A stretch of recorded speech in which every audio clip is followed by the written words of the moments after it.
Can Meat French build on yesterday's epic upset? Will Slice bounce back from a crushing third-place finish? The truth will soon be known on the Clash of the Pencils live stream. Turn on the stream tonight, short stories in the spotlight. Writers bring their best to light. The story central time. Breaking down the plots, characters that fought, twist that hit the spot. It's all you live tonight. Are you ready for some stories in a live stream glory? It's the contest of the year. Writers have no fear. Catch the suspense unfold. Feel the tales being told. Critiques fair and bold. The truth will soon be known. Jawless from far and wide. Mysteries you can't hide. Every twist takes its all right. By these rules we abide. Are you ready for some stories in a live stream glory? It's the contest of the year. Writers have no fear.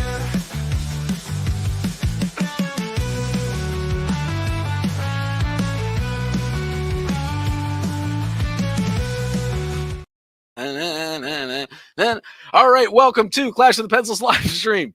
My name is Tom Sherman, your host, as always, joined by Greg the Reader Peterson. We are here to break down the top 3 stories of the day. So this is the only full contact creative writing esports league in the existence of potentially the history of history itself. And so what happens is every day authors submit a handwritten one-page story based off a prompt that we reveal at the end of our live stream. And then the public at large votes for the top 3 stories. And we reveal the winner after reviewing them and seeing what Storybot 3000 and the Storyflix generation creates movie-wise. Anyways, what does it take? Well, first of all, let's just take a look at the leaderboard real quick. We've got Meat French, a stunning upset yesterday in first place with 20 points. The Huntsman 15. Slice, normally used to being up in the top with the third place finish, 10 points, digging out of a hole this week. And then Nacho Story with 5. So that's where we stand at the moment. You might be asking yourself, what does it take to get into the finals? Well, here are the keys to victory. There are 3 elements that triangulate to create a story. That is the plot, characters, and setting. And so the closer an author can strike to the center of each element, the more engaging, visceral, and exciting that story will be. So bearing that in mind, Greg, where do you think our authors are going to have to focus when dealing with something like today's prompt, which is actually a reverse Mad Libs? So the authors have to use 5 words or phrases. Today it's momentum, bonanza, hesitate, North Star, and go. Thank you for elongating that, because it really I gotta read what's on the prompter, right? Right. I think this is the Platonic ideal of stories. There is no real definition for it's not shading to one side. There's character, there's plot, there's setting. All of these things need to be shaped by the author themselves, and you just have to get these 5 words in. And the more creative ways, I'll be looking for clever ways of getting these words in that are a little bit unexpected. Very good. So there you have it. Let's just hop right into it. And let's see, what do we got on the next? Oh, no, that's all right. Good. All right, let's take that off and hop right into it. Our first story of the night here, coming from Slice, trying to dig their way back out of that third place hole for the week. So let's see what Slice has to offer for this amorphous prompt. D'Artagnan told Jenny and Felix that he could see their parents through the waterfall line. That's what they called that semi-visible plane that separated the inhabitants of the enchanted forest from the rest of reality. Old 2037, replete with dolts and artificially intelligent administrators, Jenny's mum is beating herself up because she hadn't cleared her headbox in months. Why hadn't she delegated reminders to her human brain system instead of relying on a manual workaround? Felix turned a quarter of the way from the magic windshield speckled with their family bugs. D'Artagnan told him he couldn't hesitate. Not anymore. The three of them were stuck together now like a Twix. They needed to embrace that caramel chocolate cookie momentum. This was the new life they wanted, what they'd been trying to create online. D'Artagnan grabbed Jenny and Felix by the shoulders and pointed them to the forest. "I'll be your North Star," he told them, as they crunched blades of grass which complained with each step. The brook kept talking politics, splashing rocks with whispers of election season.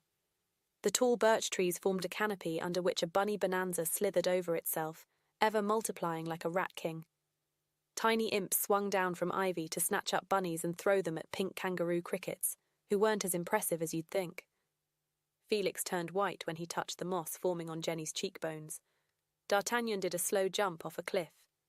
Felix felt a mixing board materialize in his hands and remixed D'Artagnan's speech prior to crossing the plain of the enchanted forest. "Bee bubba be the gurr." That's awful, they all thought. Wait, we all have one brain? I don't like this. Where's the wall? Hey, I was trying to think. Me first. You just went. What am I doing here? Don't I want a shared consciousness? Isn't that better than individual passcodes to life? There's our dad. He doesn't trust headboxes. He's coming through to get us. He writes on paper.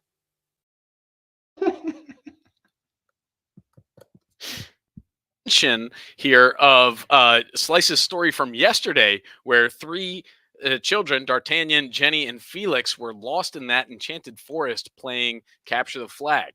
So now we have their point of view, where they're trapped behind this waterfall like veil, where they can see reality through it, and sort of live in this mind melded reality of past and future shared consciousness. It seems a bit like D'Artagnan is a bit of the leader of an unwilling crew here into the forest, and kind of pushing them through it. And then finally, at the end, when they realize that they have this shared consciousness and they're starting to sort of fight over it, one of them thinks, "Hey, there's our dad. He doesn't trust head boxes. He's coming to get us. He writes on paper," sort of cluing that there is somebody out in reality that is going to be able to conquer this dystopic 2037, replete with artificially intelligent administrators and dolts. Dolts. It feels, well, first of all, let's look at, given that the prompt had 5 words, the way that Slice gets those words in the order in which is kind of interesting. So we've got the first one, I think, is hesitate. D'Artagnan told him he couldn't hesitate. The magic windshield speckled with their family bugs, and they were stuck together. The first clue that we're in this shared consciousness space is we're stuck together like a Twix, and they needed to embrace the caramel chocolate cookie momentum. See, seems like that's an interesting metaphor for where we're heading, Tom. Indeed. What could be wrong with a caramel chocolate and cookie momentum? If that's the singularity that we're approaching, bring it on. I think that's what I strive for every day. Every day, actually, is finding that momentum. Then we have D'Artagnan grabbed Jenny and Felix by the shoulders. We're getting the illusion back to the forest. "I'll be your North Star," he told them as he crunched blades of grass, which complained with each step. So there's the North Star. The tall birch trees formed a canopy under a bunny bonanza slithered over itself, ever multiplying like a rat king. Seems like there's this contrast between these administrators and the sort of human consciousness versus the vibrancy of the enchanted forest, and life is unfolding, and these kids are trying to touch grass, as the kids say these days, but they're really unable to get past their mind melded, artificially enabled or augmented consciousness here. The final one is we get some nonsense, that we get the goal, but it's missing, but it's part of this BB Bubba BB the goal, which what do you make of that? Is it B Bubba B the goal? Well, so this part is sort of, an interesting moment where Felix has, now he's looking at Jenny's cheekbones forming moss and looking at D'Artagnan, who's obviously enjoying himself doing a slow jump off a cliff, cliff, and then Felix is able to materialize a soundboard and kind of remix the speech. So I kind of read it as like beep beep up go, and then like, and then everyone being like, wow, that's awful. Like, who made that sound? Yeah, we're in this enchanted forest, and you're dragging us back into that sort of online reality plane that you were referencing earlier, that sort of non-enchanted magic of a soundboard. I don't know. And then we break through. It's not even quotation. We're just in the consciousness of, I believe it's Felix when he said, "Wait, we all have one brain." So there's a moment of recognition, and then I don't like this. Where's the wall? Hey, I was trying to think. Me first. You just went. What am I doing here? Don't I want the shared consciousness? It's almost like the perspective here becomes this terrifying jumble, and it's like too close. We're up too close and personal and claustrophobic and running into each other. We don't have the space of the consciousness. And then we get the alternative, which Clash of the Pencils likes one thing. It's this dad who he doesn't trust head boxes. He's coming through to get us. He writes on paper. Brilliant. Yeah. Brilliant. So yeah, that's good stuff there. I definitely I think there's I think one of the more interesting parts throughout it is the character development of these three, where D'Artagnan, it seems like he knows. You know what I mean? He's leading them into the forest initially on the complaining grass. He tells Felix he can't hesitate. He somehow knows that they're in this caramel chocolate cookie bind. It's and then I feel like when there's in that end where it's like, I don't want a shared consciousness, I feel like it's D'Artagnan that's being like, isn't that better than individual passcodes to life? It seems like D'Artagnan, if the three are going to try to break out of this enchanted reality, it seems like D'Artagnan might be the one the one to slightly spoil it, and really just this is what D'Artagnan wants, and I'm not sure if Jenny and Felix are really on board with it. Right. And the mother clearly is not. She's sort of lost in clearing out her head box, and sort of lost in the loop of this. I'm interested in Dad. I'm interested in what kind of agency Dad and D'Artagnan can kind of combine. Is there a resistance mounting between those two characters that can kind of show a way forward? Right. Yeah, that it'll be interesting to see if Slice is able to recapture this, or continue it rather, going forward. Who knows? We've seen Slice do it before, and unfortunately, I accidentally deleted my triangle slide, so we can't really do the the triangle analysis on it. But I'm sure it was a tight triangle. I don't know. The setting was. I thought it was great. If we had to think about this, I'd say the setting. Well, we got back into that enchanted forest that we wanted so badly. The plot was basically. The setting here was trying to break free from the matrix, right? Through the setting. And then the characters were kind of all wrapped up in each other. But I feel like there was some interesting tension between trying to break free of other people's consciousness and not letting that like interrupt the flow of your own. I'd be curious to see what a sequel looked like. What about you? Yeah, definitely. We'll have to stay posted on that. I think it's just again another testament to sort of the epic world Slice is able to build in a single page. Off of very little. You give him 5 words and then come up with that. It's impressive. Impressive. It's The impressive. degree of difficulty is hard, kids. Yeah. It really is. It really is. And that's why I believe Slice was actually the only story to submit today. Only story. That's one. why he's Slice. That's why he has the Joe DiMaggio records. That's exactly it. And so a wasted opportunity from Meat French as well.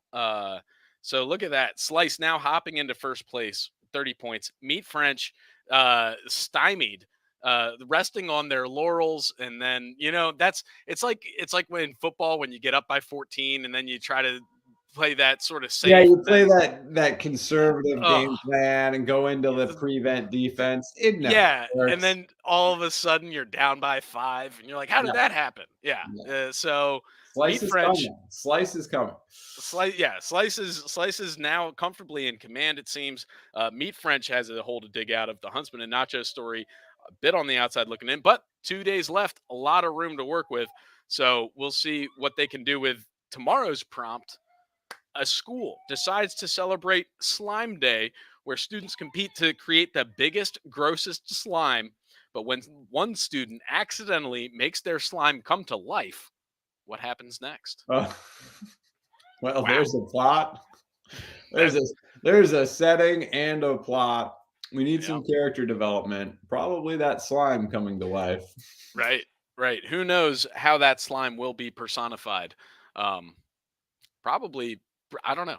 I don't know where I would take it, but that's why I just announce it. I don't write it. So Yeah. Well, let's let the heavy lifting to the authors. That's right. All right. Very good.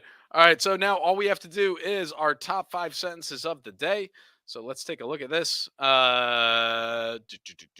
Felix turned white when he touched the moss forming on Jenny's cheeks and pointed them to the forest. Hey. Jeez. That's my gig. Anyways, sentence number 5.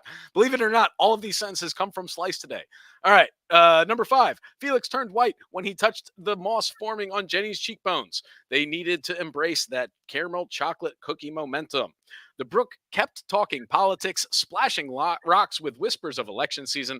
The tall birch trees formed a canopy under which a bunny bonanza slithered over itself, ever multiplying like a rat king. D'Artagnan grabbed Jenny and Felix by the shoulders, pointed them to the forest. I'll be your North Star, he told them as they crunched blades of grass, which complained with each step. The waterfall line is what they called the semi-visible plain that separated the inhabitants of the enchanted forest from the rest of reality. Tiny imps swung down from ivy to snatch up bunnies and throw them at pink kangaroo crickets who weren't as impressive as you'd think. There you have it. Woo. A lot of bunny images in this forest. Yeah, they're really keyed in on that one, didn't they? So, all right. I think that's it, right? Anything else we need to do? I think let's do the sign off. It was a quick one. Woo! Gotta love it. All right, keep those pencils sharp out there. And kids, don't let your creativity get captured. Edge of the runway where dreams ignite. Tom Cruise stares down into the endless night. Birds of flight school stuck to the plan. Grow together, fly hand in hand. Tom Cruise finds himself in the cockpit seat. Heart pounding, fist clenched, he can't be beat. He learns from the birds how to soar so high. Wings of steel under a violet sky. Birds of flight school grow with pride. Tom Cruise finding the hero inside. Together they'll rise into the unknown, learning the rhythm of the wind they flow. This episode was brought to you by Tom Cruise's flight school for birds, where you can crow together, and Tom Cruise will learn to be Tom Cruise. Turn on the street tonight, short stories in the spotlight. Writers bring their best to light. The Story Central time. Breaking down the plot, characters at fault. Twist that hit the spot. It's all here live tonight. Are you ready for some stories in a live stream glory? It's the contest of the year. Writers have no fear. Catch the suspense unfold. Feel the tales being told. Critiques fair and bold. The truth will soon be known.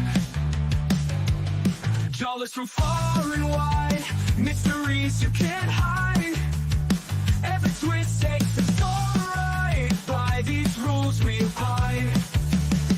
Are you ready for some stories